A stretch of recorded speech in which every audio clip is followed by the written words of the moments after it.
Good morning, good afternoon, everybody. This is Nick Shalom. Welcome to this new episode of In the Nick of Time. Today with Jay Bonci, the Air Force and Space Force Chief Technology Officer. Very excited to have Jay to tell us a little bit about his role, what he's going to be focusing on, and how he's going to help us and help the warfighter be more lethal and efficient at their jobs to defend our kids and your kids so we can all be safer, particularly nowadays with what's going on with Russia and Ukraine and the tremendous number of hacks we see across the world right now, targets all over the place with Samsung a couple of days ago, and last week Nvidia also breached as well. Wanted to remind everybody to also register to the In the Nick of Time show by going to ama.preventbreach.com/register. As you've seen, I was banned from LinkedIn yesterday for about 18 hours for pretty much no valid reason, in my opinion, but that's a different debate. And, that tells us that we need to have, more options. And so clearly the vision is to also push this show on LinkedIn, YouTube, Twitter as well. And so you can also watch the show on YouTube right now. And we put the link into the comment section below. But please register to the AMA so I can email you and let you know if something happens on LinkedIn that you can join the show elsewhere. As this happened yesterday, we almost thought we had to cancel the show today because of what happened yesterday. So please register. I have about 37,000 followers on LinkedIn, but only 5,000 register on the show. So we need to do better than that. So I need your help spread that word. Also, I guess you could also follow the LinkedIn page In the Nick of Time on LinkedIn. But more importantly, if you can follow my page on youtube.com, that's where we're going to be also streaming. And all the videos will be live and recorded on YouTube, so you can watch them later as well. So you'll see there's all the videos that from the previous shows on the YouTube channel as well. So check it out. If you missed the episode with Lauren, the Air Force CIO last week, I think it makes a lot of sense for you guys to be able to check that out. Also, just so you know, there's always a little bit of a delay between when I talk and when you can hear it. Usually LinkedIn is about 20 seconds behind from YouTube. So with YouTube, you'll be more live than with LinkedIn. So something to think about. So again, I'm gonna show up the link if you missed it, so you can check out the link. If you want to also share who is here and your name and your title, we can highlight it on the screen as well. And John is the Space Force CTO. Lisa Costa is a CTIO, which is a complete different role. So Lisa is the CTIO of the Space Force. But as a DAF, which is a department of the Air Force, it's both the Air Force and Space Force, just like Lauren and myself, we were both Air Force and Space Force. So just so you know, that's a DAF role. When we have DAF with DAF, that means Air Force and Space Force. If you're just Air Force, you'll be AF CIO or AF CTO. And Lisa is the CTIO, Chief Technology Information Officer for the Space Force. And we should have Lisa on the show as well. All right. So again, if you want to showcase and put on the chat your questions, start with a Q. We already have so many questions from LinkedIn and YouTube as well. So do that. And make sure you also put your name so we can highlight you on the screen as well. Now, a couple of things I wanted to share. If you missed it, I think it's very important, and it's going to be a great discussion with Jay today. Not just how beautiful I look like on TV, that's obvious, but more importantly, the Samsung and Nvidia hack. I don't know if you missed it, but in this case, Samsung Galaxy source code was stolen by the same, allegedly the same hackers from the Nvidia hack. That's pretty scary because you can see that the source code is becoming the crown jewels, and they're targeting specifically the kind of DevSecOps environments. So as I said many times in the last 3 years, your DevSecOps stack is now becoming the primary target of hackers to effectively be able to infiltrate and sustain their malicious activity within your systems. So obviously, we will be expecting tremendous level of 0 days targeting both the Samsung Galaxy devices and the Nvidia chips as well. Now that these hackers got access to the source code, it's going to be much easier for them to effectively find malicious or find exploits and use them in real life. So this is pretty scary. Again, this is why you need to invest in your security, not just on your production environments, but also inside of your development environments as well. So please keep that in mind. If you missed it yesterday on Fox News, I was able to share a little bit of thoughts on the cyber war and what's going on right now between anonymous Russia and the rest of the world, and of course against Ukraine. So you can check that out on those links. Wanted to also bring up our dear guest. So we have a special guest today. Awesome, very technical expert. Usually you find a lot of government expert not to be very deep on the technical side, but in this case, Jay is awesome. So I'm going to bring it up on the screen with me. Welcome, Jay. How are you doing today? I am doing well, thanks, Nick. Congratulations on making it out of LinkedIn jail. I know it was a tough day yesterday, but you've persevered. So Jay, wanted to introduce you for people that don't know you. You are the Air Force and Space Force Chief Technology Officer. You report to the CIO's office, to Lauren, who was our guest last week. You're driving the adoption and resilience and strategic technical vision of the enterprise IT. And that's something that maybe the previous CTOs didn't really focus on. And I think it's pretty refreshing to have someone like you with a very deep technical background not only try to look at what's being done across the enterprise, but also try to make it kind of a cohesive implementation. So we'll talk about that in the questions today. And prior to your role, of course, you were the Senior Director of Public Sector Engineering at Akamai, where you led a team of 60 engineering operations and consulting professionals, and you designed the entire Akamai public sector portfolio, including, of course, bringing the DCGS, Global Content Delivery Service, DCDS. Yeah, too many acronyms, That's right. I always confuse them. And that's used massively across the department, and you stayed there for 14 years. I don't know how you last so long in a single company. You're very good. I can't do that. And of course, before that, you were involved. Most people maybe don't know that, but you were involved in the open source community before you went to the dark side, like I did, with the VA Linux, and you were a contributor to Debian, the distro. Yep, still have my signing keys, so I can upload packages whenever. So I have root on all of your machines, technically.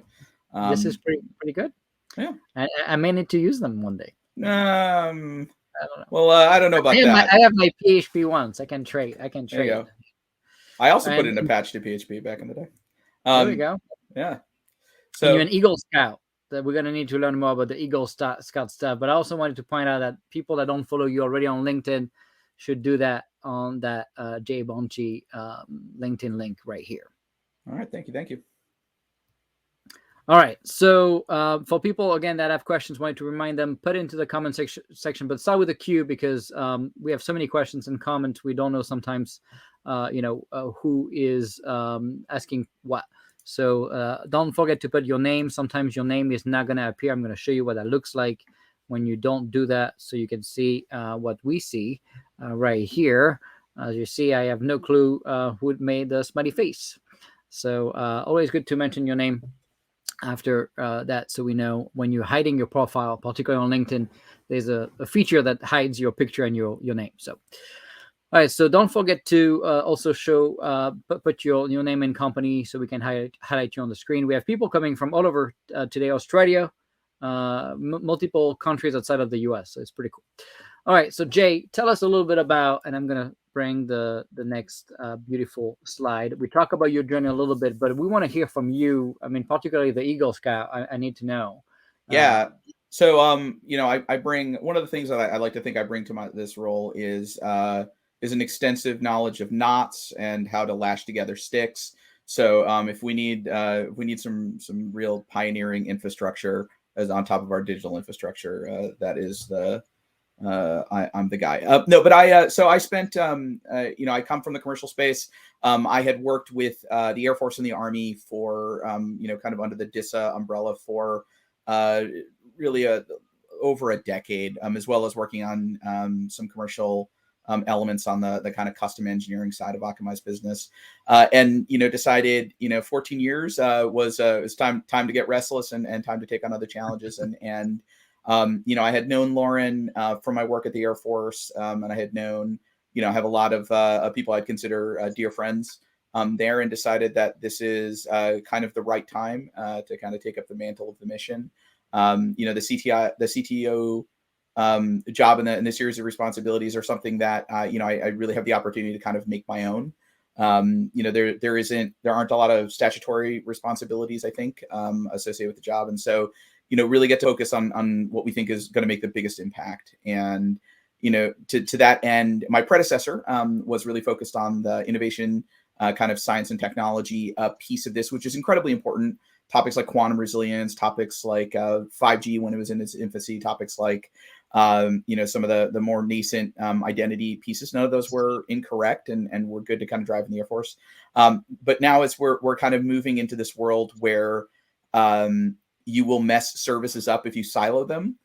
We need to have an integrated architecture and integrated view on things. And we also need to develop kind of the service structures that are really tightly coupled with the technology. And so they need to be very technically opinionated. They need to be very dialed in. And so we're here, I'm here kind of in this seat trying to drive that cohesion.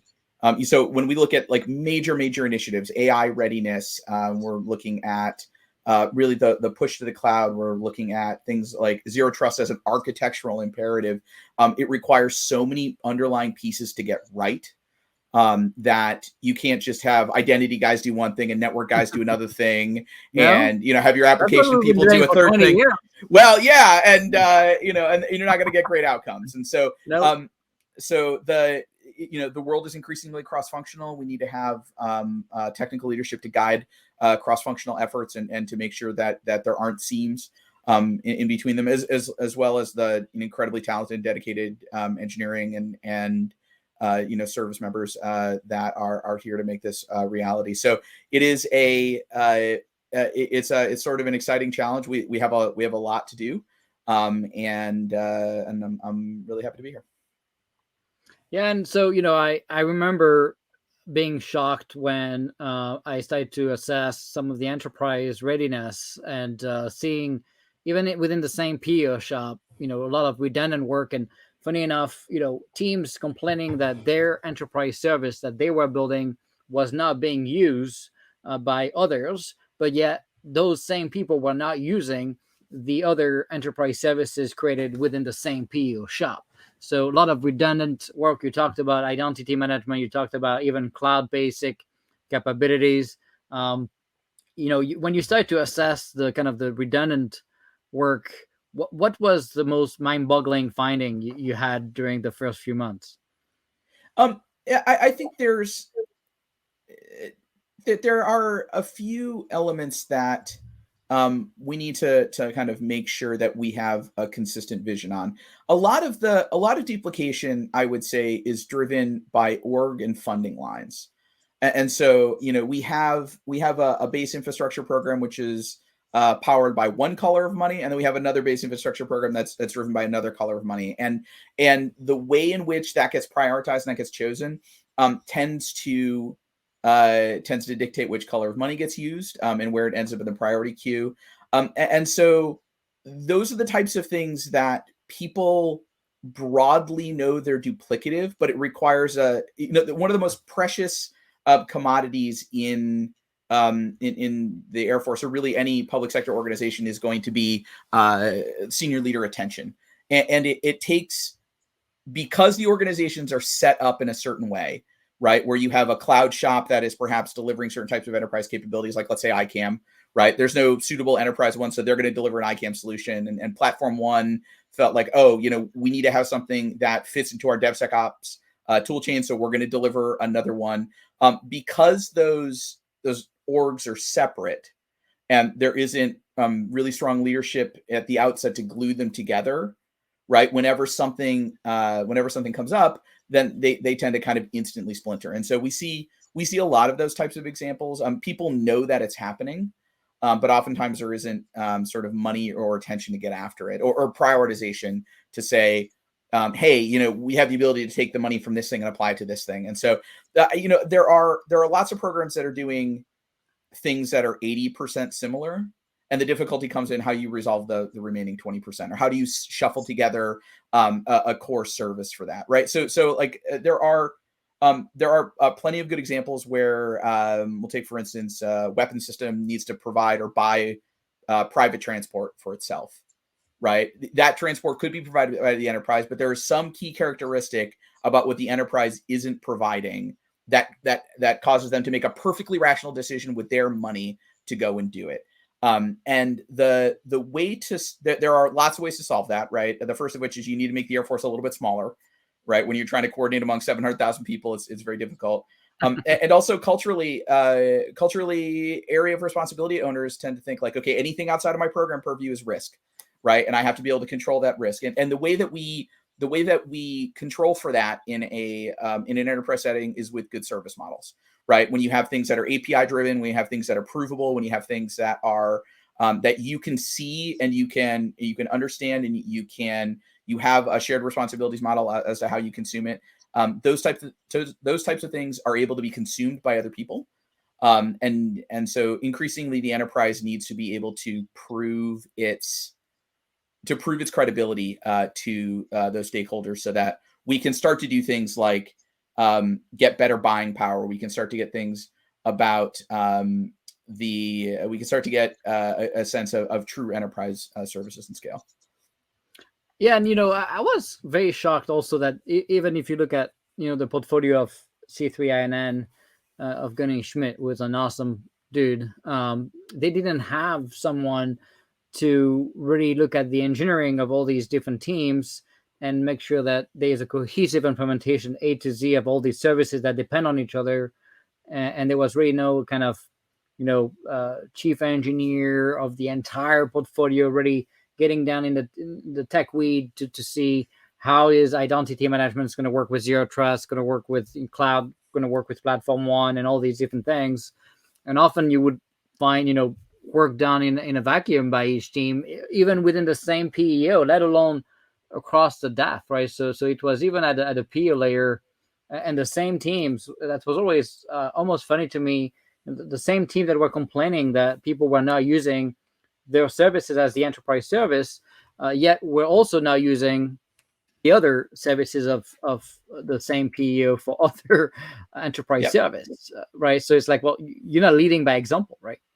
Yeah, I think there's a realization that that went on, and that we need to be more technically opinionated, and so there are some reorganization efforts underway to kind of help that and to better align around those services so that happens. It is Conways Law. So one of the commenters, so we talk about Conways Law a lot. In the Conways Law is the general observation. It's been true since like the 60s or something like that, that technical structures tend to mirror the people structures that create them.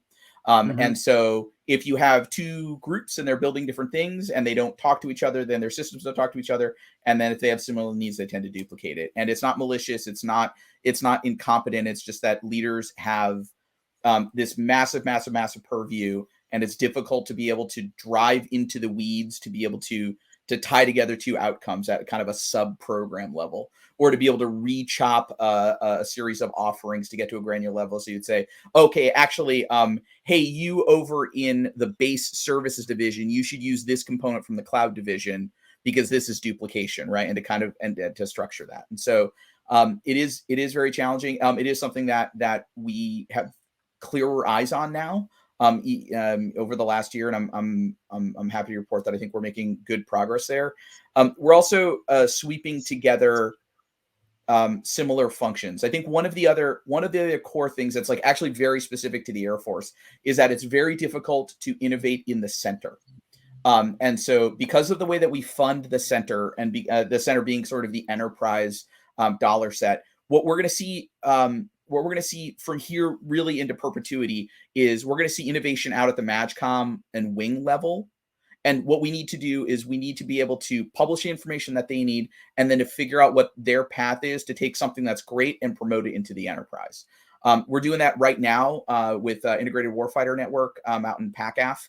And so we're developing a kind of new flexible survivable communications packages that are developed by the Chief Architect's Office, that are being developed specifically for PACAF needs. And then we're bringing that back to the enterprise and figuring out this is how this wires into EITaaS, this is how this wires into TDCs, and to be able to take those project elements and to say, oh, okay, the IWN kit are the following kind of 5 big R requirements, and that these requirements map to these other elements. And we're doing the kind of white glove person to person, not a technology problem, a person to person integration to get that lined up. And so that's going to have to be the pattern more and more. I don't know how we scale that. This is one of kind of the core challenges of this job, is to figure out really, how much of this white glove integration work you can do. But it's mostly under its own power now, when we're sort of just supporting it. So, but more and more as we continue to look through these efforts, and there are actually a lot of internal efforts. There are a lot of internal efforts to the Air Force to identify these kind of key areas of overlap and to be able to push it forward. So we're starting to actually publish internal roadmaps. This is actually a key part of it. And the good part about publishing internal roadmaps is that people will ask well-intentioned questions, and we actually discover new functions about the Air Force. So people say, we'll say like, hey, okay, this is the ICAM roadmap. This is what we're doing. People say, oh, what about this ICAM program over here? They're like, excellent, right? And then you can kind of grab them and we'll integrate them with the Air Force into the main line. Or you'll say, this is the hybrid, or like, for instance, we were talking about hybrid cloud, and the sustainment center guys are like, oh, we're thinking about standing up a hybrid cloud. We're like, great, right? And now we can give the sustainment center the parameters around which we'll be like, hey, these are the things that the enterprise needs to learn about hybrid cloud, right? Are we going to go with a hyper-converged cluster solution? Are we going to go with a white box solution in platform one? Are we going to go with a vendor-specific solution for your needs and your control software? These are the parameters on which we're thinking about making those decisions. You can kind of small ball dollar experiment with your mission sets. And then we can say, okay, great. We can then take that learning, which happened far, far, far away from the Pentagon, and then bring it back into the core and then kind of transmit it out to everybody else. And that's been a good and well-received message up and down the leadership levels. Yeah, and you mentioned so many important points here. I wanted to double tap a little bit, right? You talked about the silos and finding duplicative work and trying to bring it back into the enterprise. You mentioned some reorganization to realign maybe the fact that, for example, Cloud One is not sitting into the same senior material leader as Platform One was, to me, pretty much nonsense. And then you see also teams like SRN having their own platform from scratch, and others building their own platform for DevSecOps. Now, of course, everybody's claiming they're going to partner and play kumbaya and all work together magically, and it's going to be beautiful and nice. But I've yet to see it. In the meantime, we see Kesselrun spend about 60 million a year on the platform of DevSecOps versus Platform One not even being funded for the money they've been asking as the enterprise service. How do we solve that? At some point, do you think someone needs to say, hey, this is Conway Law and we need to merge teams? And they, my recommendation to the secretary before I left was to say, hey, we're gonna take the Kesselrun platform, not the rest of the team, but the platform team, merge it into Platform One and merge the funding of that, and augment the team and get all these 100 billets that we are dying for at Platform One into Platform One, so we can sustain the enterprise service and build the best of breed product with the best talent we have, instead of dividing into teams and silos and be less efficient. What is your take on, at some point, can we actually solve it through partnerships, or we have to merge? There are going to be different solutions for different situations. So let's talk about the Kessel Run and Platform One situation. So those two have landed on a partnership, and where they say, okay, Platform One, you're a technology provider. You're like a vendor that we consume, right? But Kessel Run is integrated operations and acquisition.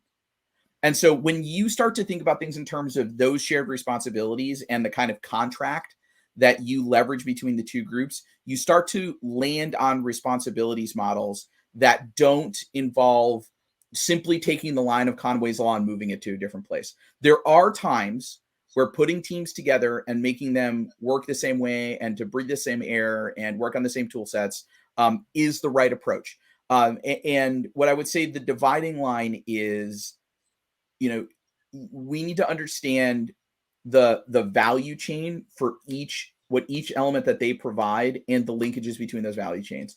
And when you start to view, if you were to think about, like if we think about the things that Platform One is really good at, right? Where the strongest parts of their value chain is, and we think about where the weaker parts of their value chain is, the actual things like the Iron Bank and the tool set and the hardened repositories are things that Platform One is amazing at.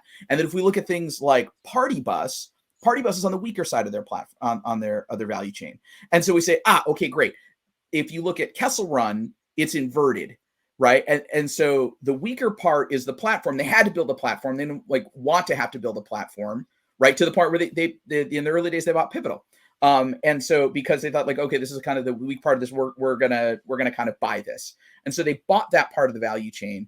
And their part of the value chain is, okay, we're going to do integrated operations. We're going to do the day two pieces. We're going to do the platform elements. We're also going to have kind of the business structure around being able to pay for software factory stuff. So if you take those two things and you analyze them, you end up at exactly the split that they've ended up with, which is to say, okay, we can adopt in Kessel Run, you can say we can adopt the strong parts about Platform One and move to the Platform One system. And then we are a part of training day two operations and about completing the value stream to delivery. And so given that split of responsibilities, we actually ended up, I think, in actually the correct place without having to chop and move people around in kind of a billet sense. And that happened organically with some encouragement, but principally organically between the two parties to say, hey, we both have value here. Let's figure it out. And they have kind of a roadshow now where they're really talking about, where they kind of jointly talk about this solution, right? And they've both ended up in the right place. So the roadshow is vastly underwhelming and a bunch of nothing. I can tell everybody I talk to, including the leadership at the Air Force, is vastly unhappy with what they are briefing. The fact is, when you look at Kessel Run right now, they're not consuming the Iron Bank containers, they're not consuming Big Bang, they're not consuming any of the services. It's all a road show. It's a show. It's more a show than any tangible things. And that's because, and look, I'm not saying we should have merged Kessel Run entirely, right? But they have a very well-defined platform team, right? And that platform team has 100 billets. They have 60 million of funding, completely separated from the day two and the mission side of building the mission software. It would be easy to cut out, right? You mentioned Party Bus, right? That's a perfect example of where if you were to get the billets and the talents and merge it into a single team, we could have solved that, right? But when you only get half of the billets you ask and half of the money you ask, and more customers asking to use Party Bus and a growth that's unsustainable without more funding, all you end up getting is crappy service. And then people say, well, see, I can't use your service because it sucks. Yeah, we have this problem absolutely everywhere across the enterprise, right? We're looking at problems in terms of IT backfield that you can measure in the billions. Right. I can't even give you a real number of no one has a number. No one has a number. Right. And so this is, and so first off, everybody's underfunded, right? And nobody is flush with cash. And that's a problem writ large. Second off, the stuff that's happening at Kessel Run and Platform One is more than just roadshow. It is coming together. It is coming together, but it is, to your point, it is coming together It's been organically. 2 years they've been saying the same But it's story, coming, but it's coming together organically, right? And so Yeah. the Slowly, maybe way too, and the thing is, should we expect people at that level to make these kind of decisions? Why isn't that, push from the no, top? but this is no, but so this is exactly my point. And so I said this earlier, I'm going to say it again. The hardest commodity in the Air Force is senior leader attention time. That's it. That's the limiting factor for a lot of these things, right? And so if we have these like stack rank sets of priorities, and you think these are things that we can influence, these are things we can make go faster than organic, right? Where's the right dollar press? Where's the right level of focus? What's the right elements on the global prioritization list that we need to press, right? And I think you and I would say that because of the nature of the cultural adoption of these types of platforms and around day two operations, that is not the most important place to press for senior leader attention. I'd argue the most important place is we need to shore up our security backfield by doing a pretty thorough requirements sort of operational sort of risk reduction in and around zero trust, and really find those elements like that. I think is the on fire problem. And then but the current stuff is an easy. It doesn't have to go very high up to have that decision done. It right? doesn't. It doesn't. But right? again, senior leader attention is the limiting How much factor. time this same senior leader spend on talking about partnering instead of just making the decision? I don't know if it's a lack of attention or time. I think it's a lack of courage from the leaders to make the decision. They effectively, I spent hours between Dr. Roper and Ms. Costello, 100, maybe 50 hours of their time on that single topic. So the time was spent. There was no decision made. In fact, Dr. Roper actually decided to do it right before he left, and that never happened. So it's too little, too late. But, we spent hours on this. And so the real thing we're missing maybe is just leaders that can actually make decisions. Yeah. So the key, so one of the key things I've noticed, and that it's very difficult, and because of the high power distance culture of the military, is that as you go further up, you lose precision, right? And so it's very difficult to drive a precise decision and be clear about the to be clear about the implications of that decision. Right. And so if you're going to have to defend a decision and it's at a very high level, right? Senior leaders are they are very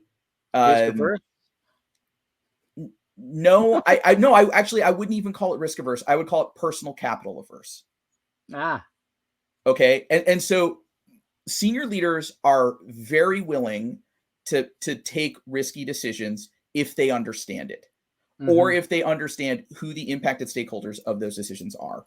And it becomes difficult when you say, okay, when you have to make a decision, we say like, okay, we're gonna take the Kessel Run platform team, okay, and we are going to push that into the Kessel Run platform team, and then we're going to push that into platform one. Let's just take that as a hypothetical decision, right? Without kind of commenting on whether or not that's a good idea.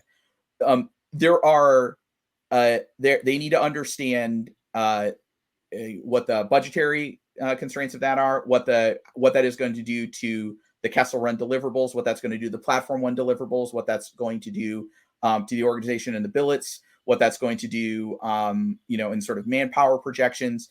The number of stakeholders around that type of move means that they have to talk to a ton of people because they're not 100% empowered to make that decision. You have to make that decision by consensus. And so because there is a lack of desire to act very, very unilaterally, and in a large organization or a large bureaucracy, that's an understandable trait. So there are going to be certain technical decisions, and there are going to be certain service level decisions that we get to make that we're driving technical precision into the decision-making process. Things about how we're going to get after zero trust, things about how we're going to get after cloud, and things about how we're going to describe how we wire up bases in the future, right? There are very explicit decisions that we need to make that are organizationally aware, and we have to make these kind of full spectrum decisions. And because precision gets lost, people never feel like they have the tools necessary to kind of make that decision. And to your point, you could say it's a gutsiness or a risk aversion thing, right? But these people typically can't visualize, because the system is sort of beyond human comprehension. They can't realize what the third and fourth order follow-on effects are of making like an incredibly bold move like that. I don't think it's a bold move. I know you think that. I don't think it's. We created the problem, right? The same people who created the problem could have fixed it in. I would argue in a week. The only people that were pushing back, and only because of lack of briefing, were congressmen. And oh, that's interesting. Yeah. Because they thought we were going to kill Cassara, and if they knew it was just going to make it more efficient, and there was a proper brief. And look, you're right. It's funny how we don't want to waste the senior leaders' time, which is true. At the same time, it's funny because I had like maybe 30 or 45 minutes every week with Dr. Roper. So you want to go with your biggest problems during 30 minutes.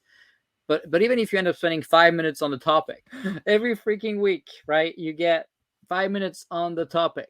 It compounds, right? 2 hours at the end of the year, right? And so you ended up wasting more time. I thought sometimes I would tell Dr. Roper, hey, we should maybe have a dedicated session on this one topic, so we don't talk about this barely scratching the surface for 5 minutes every week, and effectively end up fixing that problem for real in 1 hour. Is that not a better use of their time? How do you find you end up briefing people? What's the most successful way for you to brief this kind of, when you have like 20 issues in parallel you're trying to solve, and you feel like you're turning in circles briefing the same 20 issues for a year? So for me personally, so I have a small benefit of not being at this is not, my background is not some clever blue screen or whatever. I know that you're just outside on the waterfront out in DC. Yeah, I'm right here. It's lovely. Great lighting. But so I'm at the mercy of not being at the Pentagon, right? And not being trapped into that cycle of having a brief, right? And getting pulled into these meetings and getting pulled.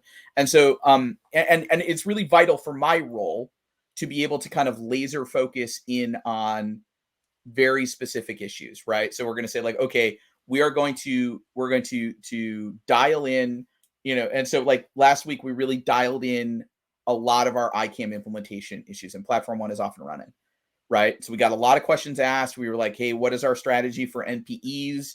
What is our strategy for authorization? What are some ideas for how the service could prototype? What are things like stay away from and ignore, right? Give people some boundaries so that they can, just shut off teams and kind of run, right? And so that's been one of the kind of the lessons learned, is that this role would be so much harder in the building. But what's interesting is I didn't spend that much time. I wasn't depending on it. I didn't spend that much time in meetings because I also was prioritizing outreach with programs and teams and prime offices and some of the HN teams and so on, right? But effectively what you're saying is you're solving all this stuff without having to go and get approval from anybody. Nope, that's not what I'm suggesting. What I'm suggesting is that, well, we are assembling things for a decision. Well, yeah, but you're already fixing stuff. We are fixing stuff. That's correct, right? So things that don't require major competence and technical awareness, right? And having someone in that role from the get-go, which you would expect from day one in any organization, let alone an organization the size of the Air Force and Space Force, that could have already prevented a lot of these issues from the get-go. But now that you're here, you can. But if I'm dialed into those particular issues, right? And so you would say like, hey, there's an issue with organization between these two groups, right? Now we can raise it up, right? Or we can, which is what you did, you like bird dogged that issue because it was very much in your kind of DSO lane, right? Yep. And one of the things that I personally struggle with is to figure out, like, okay, again, knowing that my currency is my attention and my ability to bring things up to Lauren or bring things up kind of to the glass doors. The understanding, like, what are the things to prioritize? Like, if you look out across across the broad swath of DAF delivery items, is it, is it kind of the way the operations team is going to transition to zero trust? Is it training for new airmen? Is it what the AI futures are? Like this is such a problem heavy environment. Do we work on kind of the meta information about what the next strategy is for the kind of a delivery of IT? And so one of the things that's really difficult and is like a constant struggle is again prioritization, right? And you had this laser focus, and which is one of the things that made you really successful in this job, was you had this laser focus on one set of practices around software development, and then the ancillary human supporting and business structures around that ecosystem, right? And because, I mean, software development is hugely important, right? And hugely important in that IT delivery. You're able to put a bunch of blinders on and go. And I think that was that's kind of one of the lessons learned from that effort, and trying to figure out how we empower other people to kind of put blinders on, kind of make sure that they know their left and rights, and Yeah, all they need just is go. someone to tell them that's okay sometimes, right? Yeah, that's exactly it. And that's That's 100% all my it. As point, right? Most of the decisions you're making now that will have drastic impact to the Air Force and Space Force can be made pretty easily, even by the people that could have made them, but they were too scared of making them. But yeah, by they available just by don't, you without going back to the leadership. You don't need that approval for any of this stuff. Right. A lot of people just don't feel empowered to make a decision of that sort of scale. People aren't going to say, like, I hey, found, you know what's funny? I found that when you just go and have the courage or the will or whatever you call it to just like not care and do it, no one slows you down. So when people keep saying, the bureaucracy and you have to get consensus and you have to talk to 50 people, I'm like, nope, I just went and we did it and it was just fine. I would describe it a different way. So that is correct. The way that I think about it is that there are two types of people. There are people who are good at starting from a blank sheet of paper, and there are editors. And many, many, many people in the building are editors, which is to say, I'm going to hand you something that I think is 95% correct. Right? Tell me where you think this doesn't look right. Like, give me your notes, give me your edits, right? And that way of thinking, to say, like, okay, my decision is going to be, I'm going to fill in the canvas. I'm going to tell you what the service needs to do. I'm going to tell you what it's not going to do. I'm going to tell you, oh, you have a branded mug. There you go. That's amazing. Come on. Yeah, see, what swag. Are we, Chief Joe or what? Yeah, I'm not. I need to be the chief swag officer. Forget this. But my whole point is that when interacting with senior leaders, the key kind of realization is that a lot of these folks, their attention is so scattered that you can hand them something that is mostly correct, and they'll just say, yeah, that looks right, and then the decision's made. And so you're making these decisions. You're making these decisions because it's the most cohesive voice in the room. It answers the mail, right? And you have you and I both have that general level equivalence where we can say, okay, we're in the decision making tier. We can make these decisions, right? And it takes somebody with a lot of firepower to show up and countermand a pretty well thought out decision. And so velocity is reality, right? Yeah. If you're able to go and make decisions, then people just want to go. So a lot of people ask questions, of course, about the device letter that Michael published on LinkedIn a few months ago. What was your take on the letter? And then I follow up to that. At some point, everybody is asking, what is it like to work for Lauren? Is she awesome as she pretends to be everywhere, or what is it like? So two questions in there. Okay, a couple of things. So my reaction to Fix My Computer letter is it's really important for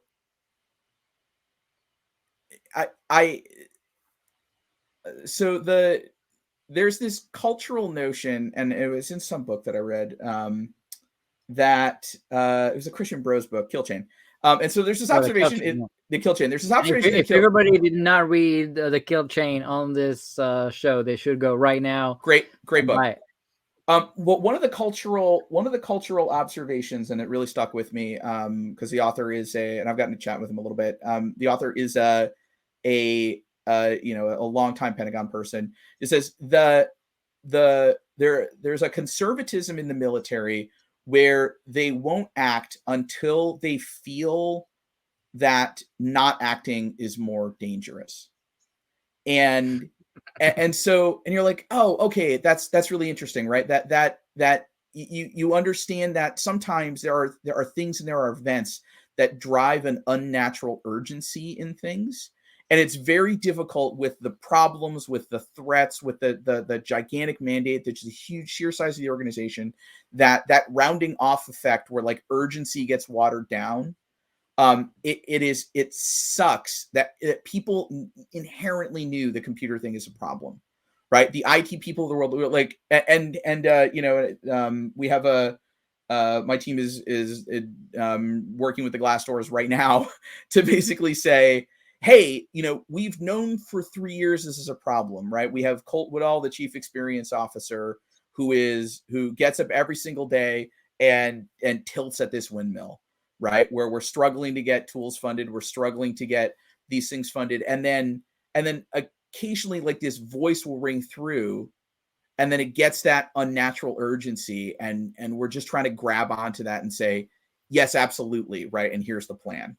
And so I'm really glad that was able to kind of cut through the fog, and it is, again, the senior leaders can only kind of shout about so many things, and you got 40 minutes with Roper, and you couldn't say, Roper, these are the 100 things that are wrong, right? I need your help on all of them. Rather, you got to have them say like, hey, I need your help with the one worst thing, and user experience never made that one worst thing, but it's finally up there in the pantheon of things that are a problem. And so I'm glad that it did. I think it is it's an incredibly important topic.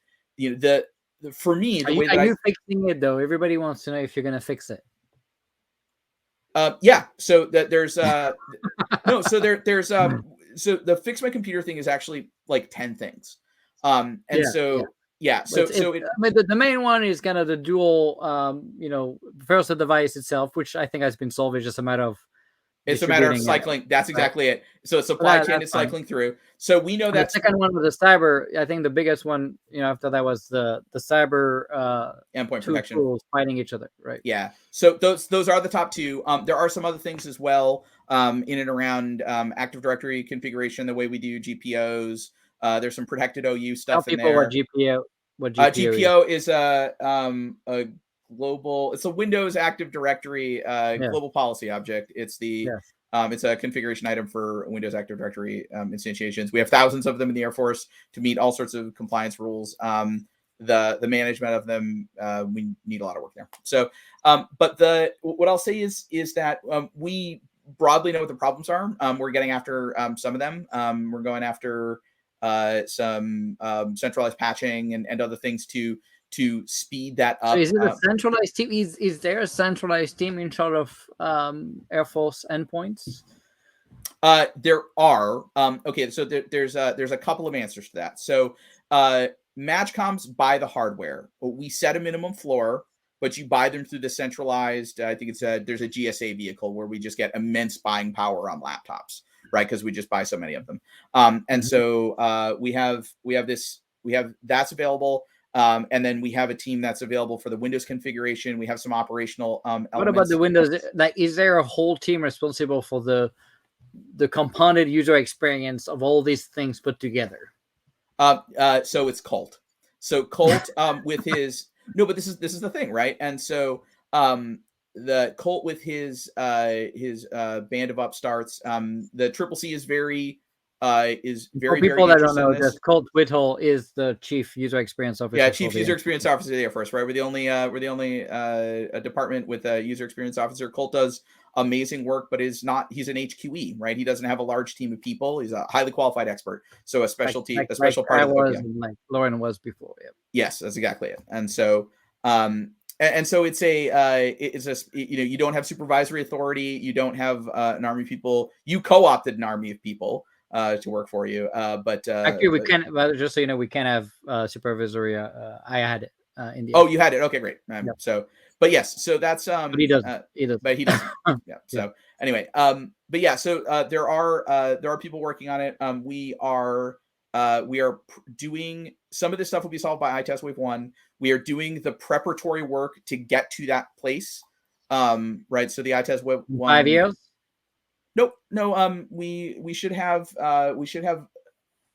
are pushing out a couple of major. I'm not going to say because we are right up against an EITaaS RFP. She already did it last week, so we know the RFP is coming soon. On no. I'm not. But I'm not going to say. I'm not going to say what the specific things are. Right. So. But, yeah. So we are taking a couple of very specific actions in the next month, which we're pretty confident we're going to start to see some pretty major updates to that. So these are items that have been in the works for 6 months, a year, right? And so when we're working through the wickets, and that's when they're more than a year. Yeah. So okay, Colt is kind of okay. Can he doesn't have a team, but there is no real program office in charge of the complete experience of the Air Force, the endpoints, right? No, and this is because of the 16th Air Force is a servant of two masters. The 16th Air Force, who's in charge of operations and is effectively in charge of endpoints as a part of that weapon system, has two masters, right? They have the department and they have cybercom, right? And the way that they are tasked and the way that they're manned, everything has to look like cyber to get their attention. So operational capacity to solve user experience problems and to chase those down is kind of one of the core things that we're driving towards to make sure. And that is in the works. Those conversations are in the works with Air Combat Command about how do we operationalize UX metrics. Okay, because that's the core problem, right? Is that you could solve a bunch of stuff, right? You could solve a bunch of stuff, and then entropy will come back through and degrade your performance over time. You need a team that is dedicated to solving those issues because efficiency is going to be. That's why you can decouple cyber and user experience, right? That's right, but cyber is or user experience is kind of a canary of cyber, but it is because you could degrade user experience. That's a part of a cyber effect. But it seems to be very secure if the laptop is a brick. Well, yeah, but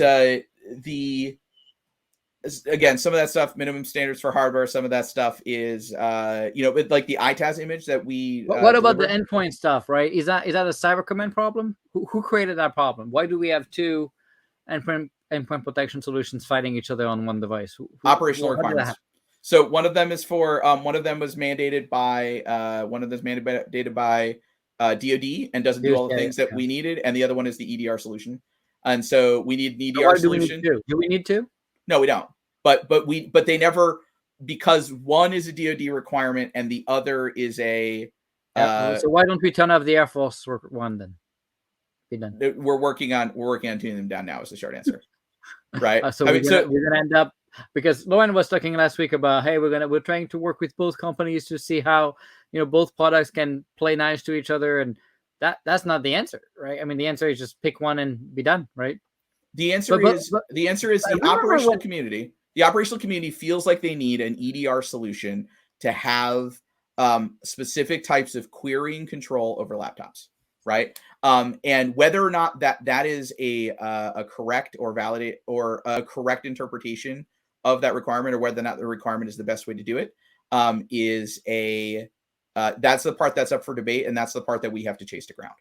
Because at that point, because that those types of capabilities and the view of the way in which the operational community frames and asks for requirements is how we got to this solution, right? Is because we haven't sat down and said, okay, what do you really need to do? How are you using the tool? Vendor, is that how the tool should be used? Right? We have people have said, well, ops have said that's the requirement, right? And they've moved on their attention onto something else because again, the currency is senior leader attention. So I remember when the DoD CIO came up with that hey, we're going to buy Tanium for the entire department and push everyone to it and all that stuff. I was in the room when that decision was made back at the Pentagon, and I also assisted to the most mind-boggling, life-altering, want to kill yourself meeting in the Pentagon with the XCOM meeting. I don't know if you've been into many XCOM meetings with the CIO shops, but that one was specifically on the endpoint and Tanium, and you just listening to the conversation was just my brain. I think I lost brain cells that day, but so everybody was pushing for Tanium, and people spent maybe a year to define what would be the criteria on how we're going to assess Tanium to see if Tanium could meet the requirements that we have for the department. So a year just to say, like, how are we going to do the assessment? No. Yeah, do the actual assessment, right? And then they did the assessment, and then the Air Force decided to say, hey, you know what, it kind of meet the requirement, but we're still going to do our own thing in a vacuum. And so people ended up buying, something on top of Tanium in the Air Force. How does that make sense? Do you feel like sometimes? How does that come about, or how does that make sense? Well, how do we stop that nonsense? Right? Is it ego? Is it because honestly, no? It's people are making decisions. What happens is that you have a person whose scope is too massive to get good fidelity on any key decision, and they don't know enough, right? They don't know enough. They don't have enough time to drill into a specific decision, right? So they have, how are we going to let the next contract? We have to approve this acquisition piece. How do we validate these requirements? What are these manpower allocation issues? What are we putting in for 24 POM? What are we doing with the new tool? What are we doing with the new the squadron changeover? The amount of things that suck up leadership attention, and then we ask them to say they're like, hey boss, we did some evaluation and we don't feel empowered to change this tool, so we won't. But we think we need this tool to do our job. And he's going to say, are you sure? Right? They'll ask some probative questions, but they're no. But I mean, this is how this comes about, right? And so they say, like, how does this happen? Well, no one had the time to evaluate the impact, and the problem is that these capability cycles are too slow, right? So if we were in a posture, and this is the key takeaway for myself, which is the thing we need to drive across the entire ecosystem is velocity. Because if it takes a year to validate the requirements, you're never going to revisit that, right? You have the whole sunk cost fallacy, right? You're going to say, like, oh no, we spent a year making that decision. We're not under my watch. We're not going back on that, right? And that's a reasonable, like, if the stove is hot, you don't want to touch it again. Like, okay, I get it. But the real thing is to say, like, okay, we need to be able to get this capability into the field and test it for a month, test it for 2-3 weeks, get quick feedback on it, understand exactly what we're trying to get out of it. I don't understand that. When I proposed it, I think people's head exploded when I said we should start spending a year defining criteria. Would it take you a year for you to define criteria on how to select an endpoint protection solution? No, and that's so because a lot of this stuff follows a big R requirements process that drives a waterfall checklist testing evaluation mentality. And we have to get out of that for developing new cyber requirements, right? We should be able to, people love slapping tables. That's just like a cultural thing. I don't know if like you were inundated with that phrase as much as I am. People are like, we have to slap the table. I do not slap tables. In my private life, I don't slap tables. Never. I break the table. Yeah, no. I mean, you're a chair thrower, so I get it. But like but we have to say, like, okay, there has to be a decision made. If we're gonna have an ICAM solution, right, it needs to support SAML, OpenID Connect, probably WS Federation, right? It needs to support these 6 credential types, right? We could write the requirements, the smaller requirements, on a sheet of paper and says it needs to look like this, go, right? And you could do that in an hour, right? Because you know from a technical opinion standpoint, it has to look like this, right? There's you're coloring within lines that industry has made pretty dark, and so it's a clear it's a clear thing. But when you roll that up and you have different teams who are working on things and they don't feel empowered to make the apex level decision to say, actually, we're going to push back against HBSS because Tanium can just do this, or we're going to buy some HBSS add-on module instead, right? Because we feel empowered to be able to change the terms of the license agreement, and we're just going to buy it in that one product, right? Either of those types of decisions could have probably gotten us there, right? But people didn't feel empowered to do it. They did the best of what they could, and then we ended up with this Frankenstein system because there isn't a series of architects or a series of people who can like really drill down. So this job is a little bit of firefighting those things based upon the stuff that's probably most on fire. And the questions that will come in will never be totally satisfying because people will always have an interest, which is pretty bad, but probably not in the top 4, right? And the problem is we need to find ways to systematically solve some of this stuff without like a fleet of global architects, and or maybe a fleet of global architects is the only way to do it for right now. But trying to drive better technical decisions in an ultra high power distance culture is the anti-pattern, right? And is why we get bad outcomes for a huge number of reasons. All right. So I know you have a few key priorities. I wanted to try to cover them all. I don't know if we're gonna have the time, but at least let's start with ICAM. A lot of people were asking about ICAM. Tell us a little bit about your ICAM modernization effort. It's not gonna be hard to do better.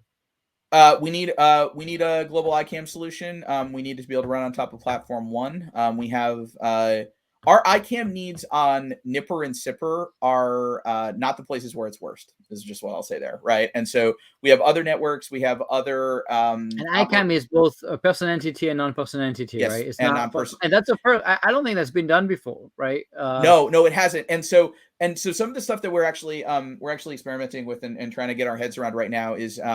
Typically, in the commercial sector, your non-person entity, your credentials for non-person entity aren't PKI. And a lot of scripting and software middle layers don't support PKI containers, right? The PKCS11 or other elements. And so you have to have an NPE strategy, which kind of goes against the principles of DoD PKI. And then you have to think, okay, like is that okay? Well, the DoD PKI team has no real strategy for NPE. They can't even issue. In fact, when I reached out to DISA, they couldn't even issue certificate for Kubernetes cluster.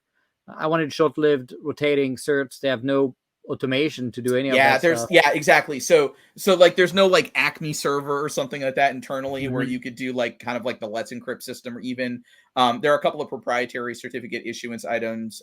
Certainly there are ones attached to cloud elements, or you could have like an HSM or something like that you could issue CSR requests against. Like there are systems, both proprietary and open sources, that do this. We don't have any support for that today in the DAF, right? And so having that short-lived like kind of Kubernetes like a machine identity type certificate doesn't exist. You only get kind of the long-lived version that you get when you go to like the Air Force portal or something. Yeah, and we deployed the first on Platform 1 2 years ago. The first PKI stack we're using Vault at the time on Platform 1, and we had to go to explain it to some of the PKI teams. And this for those listening, HashiCorp Vault, not Air Force Vault. Go on. Yeah, HashiCorp Vault, the product. Yeah, sorry, too many vaults. And they really they didn't even see the need at the time of having an NPE capability down to the microservice layer of rotating certs and having short-lived certificates. So it's pretty exciting to see that now at least you're able to even push that kind of broader ICAM mindset. So what's going to be the next steps? What's the plan for 23, I guess, and 22 too, not just 23? So right now the Platform 1 team are experimenting with some of the elements of the DISA ICAM stack. We have a couple of which, by the way, they did a vague. I was impressed. We criticized this a lot, particularly when you used to help them with other stuff. But now that you're not there, they finally do good work, right? Yeah, I was drilling holes in their boat the whole time. Yeah, my reign of sabotage. Disastrous, right? I mean, but now, I was shocked. No, not kidding around. But this time, honestly, for real, the ICAM team at DISA, they have a tough time sharing and partnering with others. But I can tell you, I was very impressed with the the tech stack they picked and how quickly they were going to build it. Yeah. So to give credit to the DISA ICAM team, those folks have a very difficult mandate because they're choosing the comptroller elements first, and so there's a big mandate in the DoD to really push for good auditability on financial management systems as from Congress, and those ERPs are a beast, right? So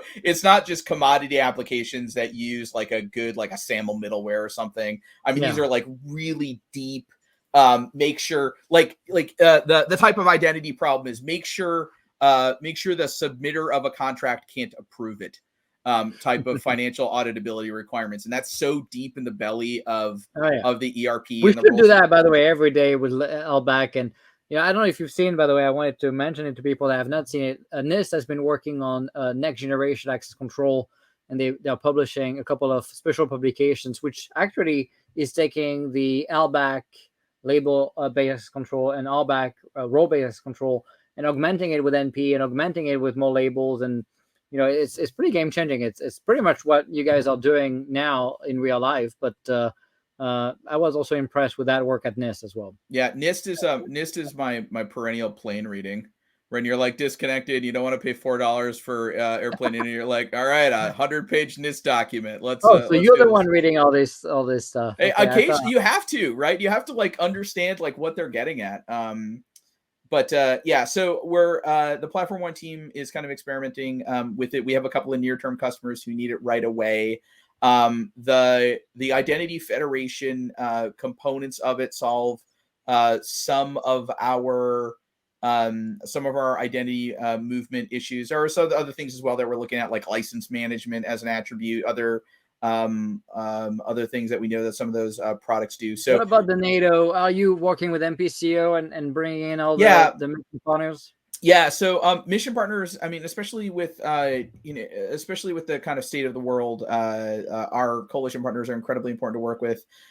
We do have a kind of a constant dialogue going with MPCO, which is the Mission Partner Capability Office. It's in SAF AA, SAF CDM.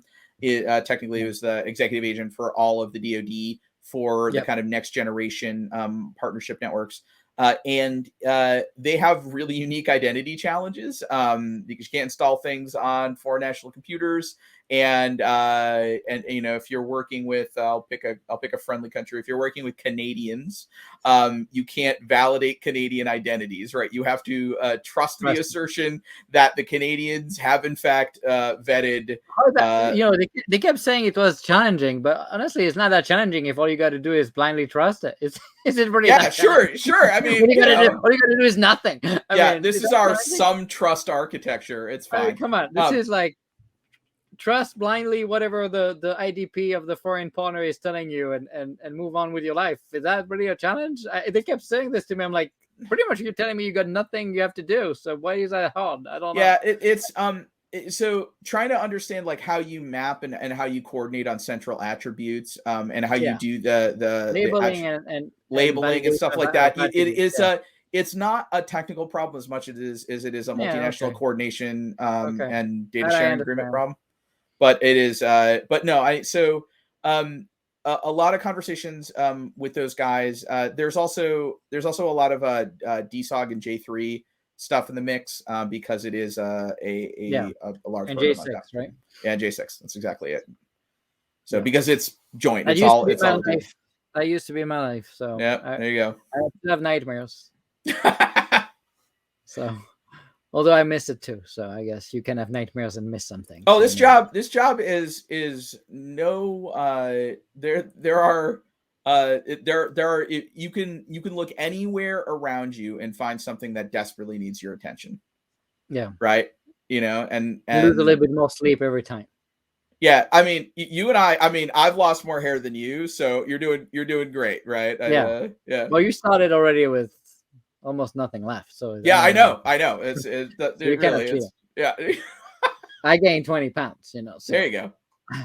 So what about this ICAM work? Are you funded? Is it happening? Is it a dream? Nope, we're funded. So So yep, Good. we're funded. We're funded. I think we're funded appropriately. We'll be able to execute. I mean, there's this like there's this and this is like an interesting thought experiment, right? Which is like if you had twice the money, could you execute on it? Right? Would you get twice the value? Like, what's the value towards like just throwing money at a problem type trade off, right? And Yeah, I mean, you don't need. I would argue you don't need that much money to solve the Air Force IT problems. So ICAM, and zero trust architectures and even cloud are super challenging problems because of the size of the backfield. Right. And so it is not to stand the stack up, to even get the services team in place, to do the licensing. That's not the expensive portion of it, right? That's probably 10% or less of the overall We should cost. even do that at an, we should have an enterprise team managing licenses and stuff. The fact that we are doing it per program is insane. Yes. It's way too much work. So we're doing... Every team is building this to pull, and everything is in a vacuum for every single program. Yes, there are places where we are starting to centralize large license buys. Right. For example, I pushed before I left, and I put it into my letter to SecOps that we should have an enterprise agile acquisition team building contract vehicles to be able to buy licenses in bulk and get discounts at the end of the year based on the volume of license we ended up buying. Yeah, pretty basic stuff. Right. That sounds like a good idea, right? I mean, I don't have any rocks. I don't have any rocks to throw against that. And then nothing happens, So anyway. Right. I mean, because it doesn't get attention, right? That's the core thing. Executive attention is the most. I couldn't make more noise than what I did. Okay, so I did pretty good getting people's attention. But anyway, so next question is on your. We talked about ICAM. On your data fabric side.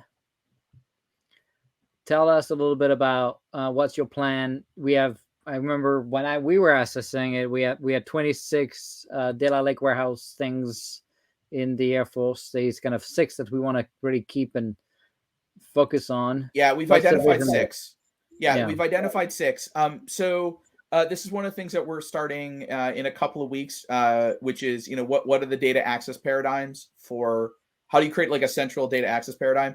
The challenge here is that there's a lot more partners in place, and so we have to make a midterm decision about whether or not we invest in our own kind of... Think about it like an API religion or an API proxying system or a data access paradigm system, or whether or not is there an enterprise service for us that does credential brokering and behavioral analytics and your validation of API tokens, or do you federate that?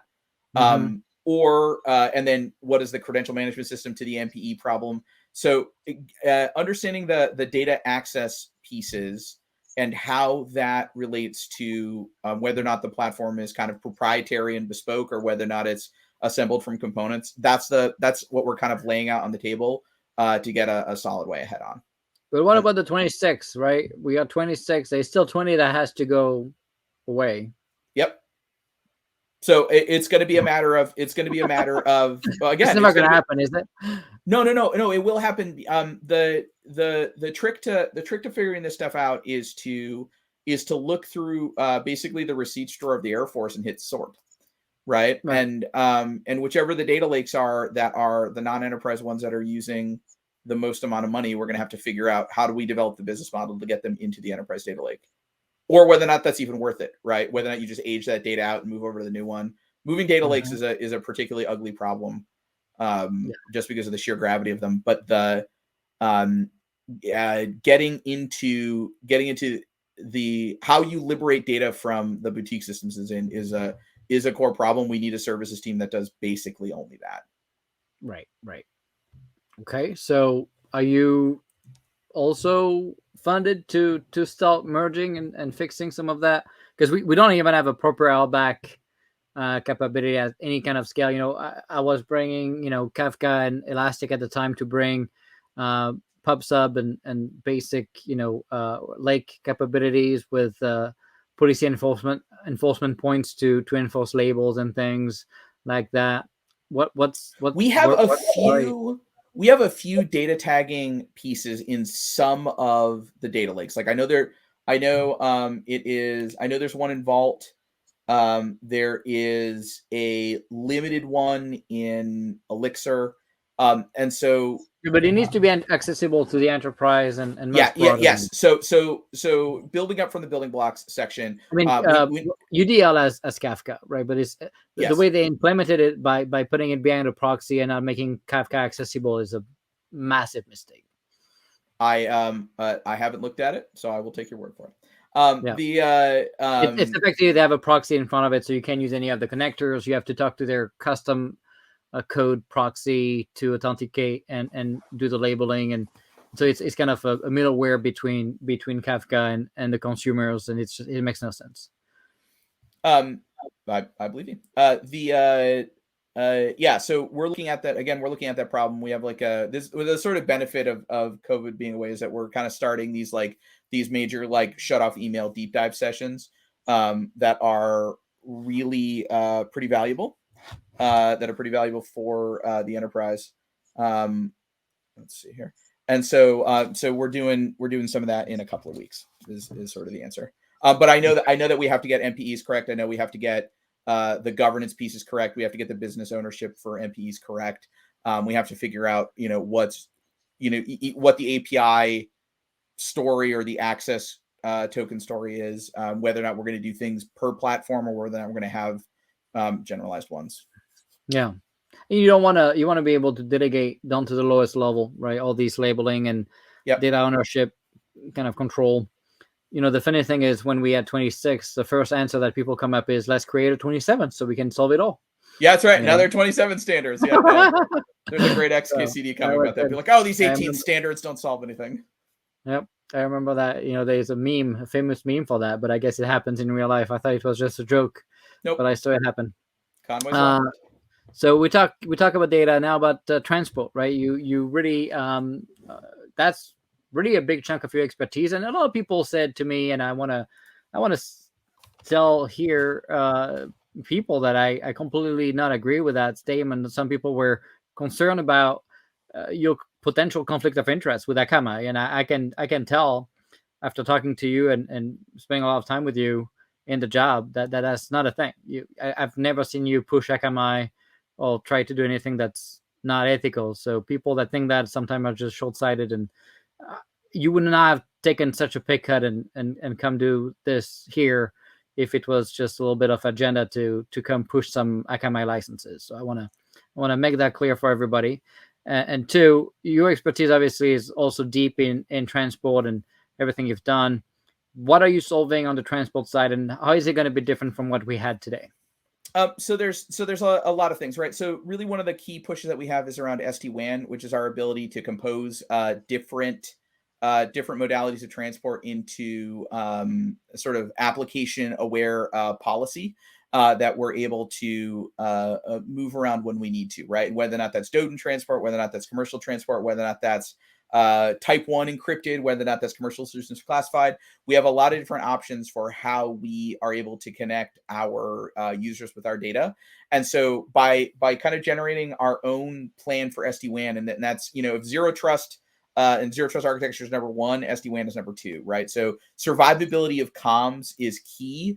Because we have cyber capable adversaries in Europe and Asia.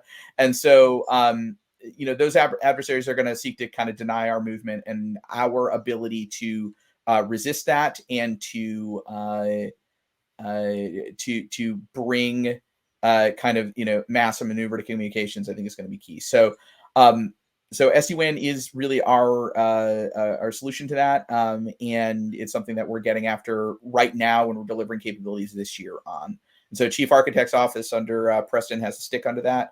But that's, and then there are other elements to transport than just the policy, right? We need to be able to have, right, what's the circuit buying strategy? There's some business stuff here about how we get those circuits, about, how we do the capacity planning, how we do the policy creation. There are other like non-material solutions that are a part of this that we're thinking through.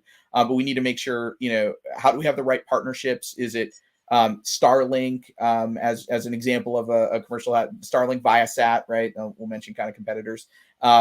Milsat, as 5G, local 4G, local Wi-Fi. How do we take each of those transport mechanisms and make them something that we can secure in any environment, we can operate in any environment, and then how do we bring that same survivability and say this is the same survivability that exists in theater, same survivability that exists terrestrially.